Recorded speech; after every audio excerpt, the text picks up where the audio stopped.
If you love me, please don't judge me. Got my hands tied, the power's above me. Don't shoot the messenger, I'm just a puppet here. If you wanna place blame, then look to the puppeteer. Family, fortune, envy, jealousy, privilege, passed on, legacy, secret, sabotage, borderline, felony, suicide, subtract, selfish, pedigree, yeah.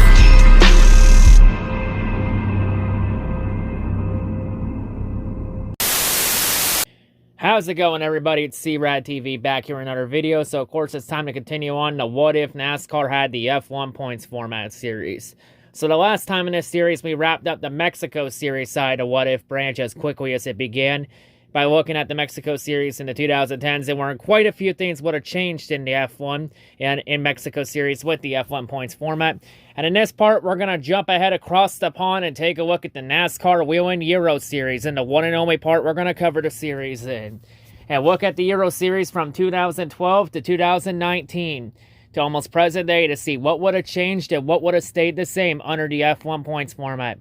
Now, when I was doing my research, 2012 was the furthest I could go back to. So, for the time being, all champions from 2009 to 2011 in the Euro Series remain the same, since the Euro Series started up in 2009.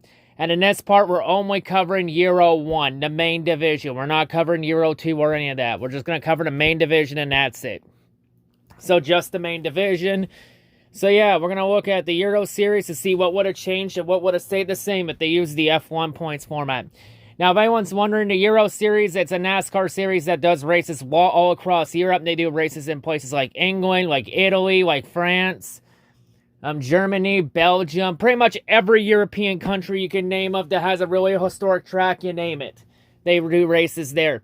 So we'll take a look and see what would have changed and what would have stayed the same if they used the F1 Points format.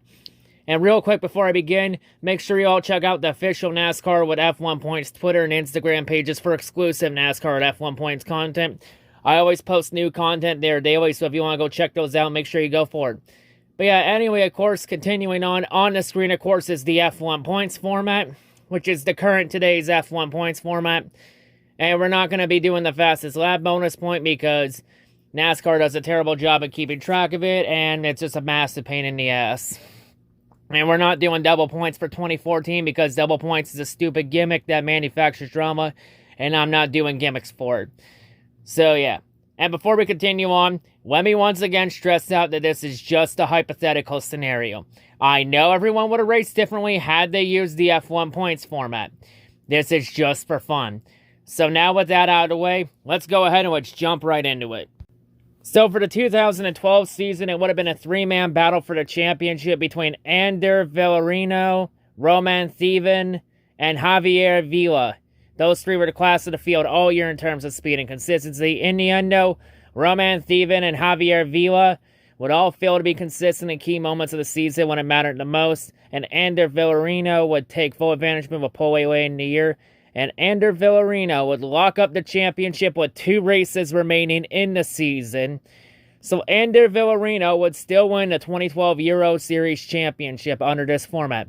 Now, Roman Thiven would have a solid end to the year, but all that solid finishes did would just make the championship look a little closer than it actually did.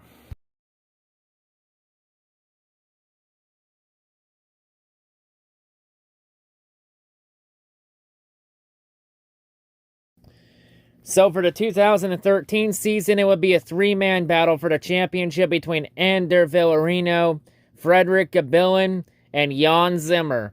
Those three were the class of the field all year in terms of speed and consistency.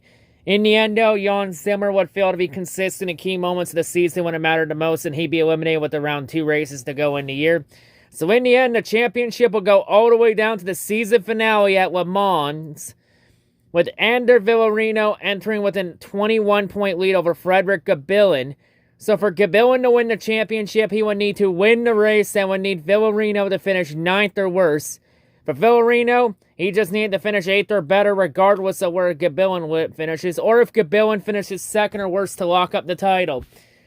So in the season finale at Le Mans, Gabillen ran up front for a good chunk in the race while Ander Villarino ran top 5, top 10 most of the race. In the end, though, Frederick Gabillon would go on and win the season finale at Le Mans, but would that win be enough to lock up the championship? Absolutely not, it would not be enough, as Ander Villarino would end up finishing 4th in the season finale, and that 4th place finish would be more than enough for Villarino to lock up the championship over Gabillon by only 8 points.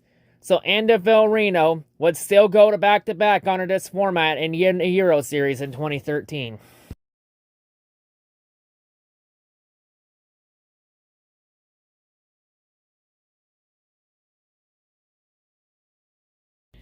So for the 2014 season, we would have 4 drivers separate themselves from the rest of the field, and those 4 being Anthony Kumpen, Ander Villarino, Frederick Gabillon, and Eddie Cheever. Those 4 were the class of the field all year in terms of speed and consistency.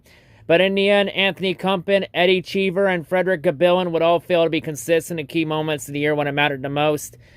And Ander Villarino would once again take full advantage of it with pole away late in the season. And Ander Villarino would lock up the 2014 Euro Series Championship with a race to go in the season. So Ander Villarino would win the title under this format in 2014, and Ander Villarino would win 3 in a row under this format in 2014.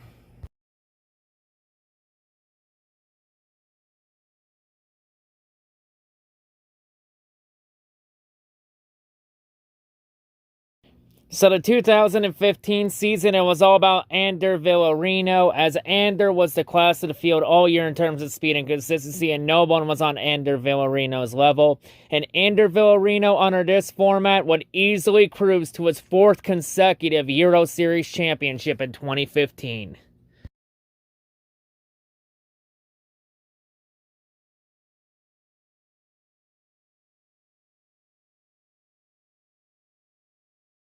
So for the 2016 season, spoiler alert, Ander Villarino did not even compete in this season, so his championship streak would automatically end at 4. So at the start of the year, regardless of who won, we were guaranteed to have a new champion. So in the end, we had a 2-man battle for the championship after this, and that championship battle would take place between Anthony Kumpen and Frederick Gabillon, as those 2 were the class of the year all year in terms of speed and consistency and broke away from the rest of the field. Very close championship between the 2 that in the end, the championship will go all the way down to the season finale at the Solder circuit in Belgium, with Frederick Gabillon entering with a 4-point lead over Anthony Kumpen. So simply put, whoever finished ahead of the other would end up winning the championship depending on where they finish. For Kumpen, he had to finish a couple spots ahead of him maybe, depending on where they finished, or at least a spot ahead, while Gabillon just had to stay close as long as Kumpen didn't win the race. So in the end, in the season finale, both drivers ran top 5, top 10, and up front for a good chunk of the race. In the end, though, Anthony Kumpen, he would end up finishing in 7th, while Frederick Gabillon would do everything he would need to lock up the championship, as Gabillon would go on to win the season finale at Solder. And that win would be more than enough for Frederick Gabillon to win the 2016 Euro Series Championship by 23 points over Anthony Kumpen. So Frederick Gabillon would be the 2016 Euro Series champion under this format.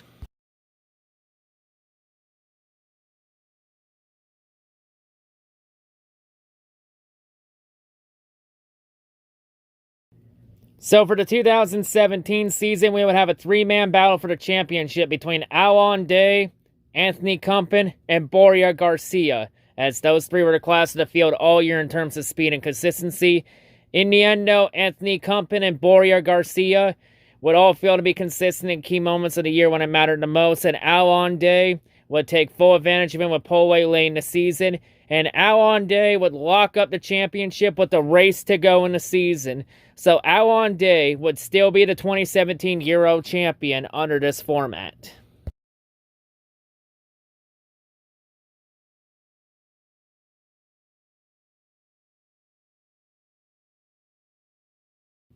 So the 2018 season, it would be a 2-man battle for the championship between Alon Day and Frederick Gabillon, as those 2 were the class of the field all year in terms of speed and consistency. In the end, though, Frederick Gabillon would fail to be consistent in key moments here when it mattered the most, and Alon Day would take full advantage of him with pole away late in the season. and Alon Day would lock up his second Euro Championship with a race to go in the season. So Alon Day would still go back-to-back under this format in 2018.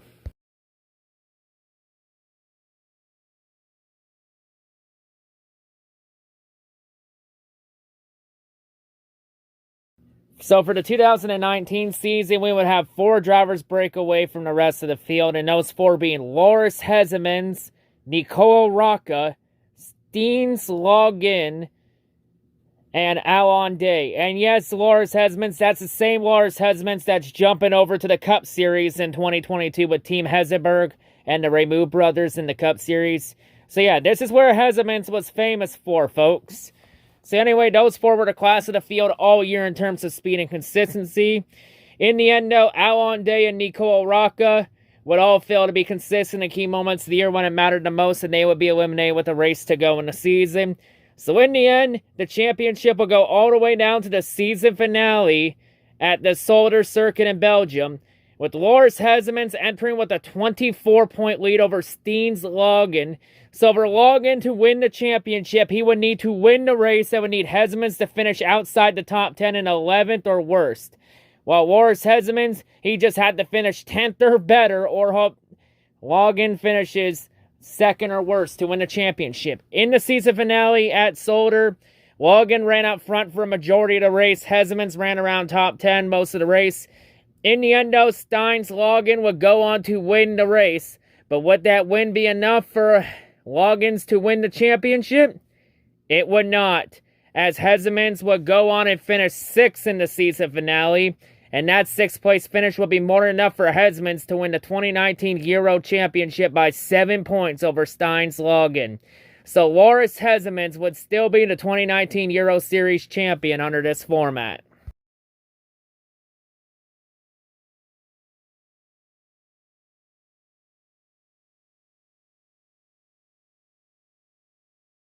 But yeah, anyway, that'll wrap it up here for this part of the What If series, and that almost wraps it up for Phase 3 of this series. So, of course, quite a few things would have happened for sure in the NASCAR Whelen Euro Series under the F1 points format.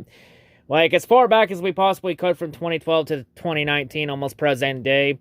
We had 3 championship battles go down to the season finale, and under the F1 points format, we would have only 2 title changes under this format, and that was taking place in 2014 and 2016. So yeah, quite a few things, a couple things would have changed under the F1 points format in the Euro Series, but for the most part, almost everything stayed the same. So yeah, a lot of things did happen for sure. So yeah, and for the Euro Series, I'll try at some point in 2022 to try and get 2009, 2010, and 2011 done, and I'll get that in a quick video. So yeah, anyway, that'll wrap it up for this part. So the next time on this series, we're going to be tackling Part 2 of the 2020 season by taking a look at the Whelen Euro Series, the Mexico Series, the Penny Series, the Modifieds, ARCA East, ARCA West, and ARCA under the F1 points format for the 2020 season to see who the other Mickey Mouse champions would have been during the Black Plague pandemic. To see what would have changed or what would have stayed the same if they used the F1 points format. So yeah, and I would actually try and watch the Euros. I've been trying to watch Euro Series quite a bit now, but I've just never had the time to find it on TV or anything like that. But I heard they like stream it on like YouTube and Facebook. So, you know, if I get a chance, I'll probably try and watch it. I know the season finale for the Euro Series is next week on Halloween weekend. So, yeah, I'll try and watch it if I can. But yeah, anyway, that'll wrap it up here for this part. And the 2020 seasons, it'll probably come out pretty soon, depending on how fast I make it and do all that. So yeah, anyway, that'll wrap it up here. That's all I gotta say. Hope everyone's a great day, and I'll see you on whatever I make next. Peace.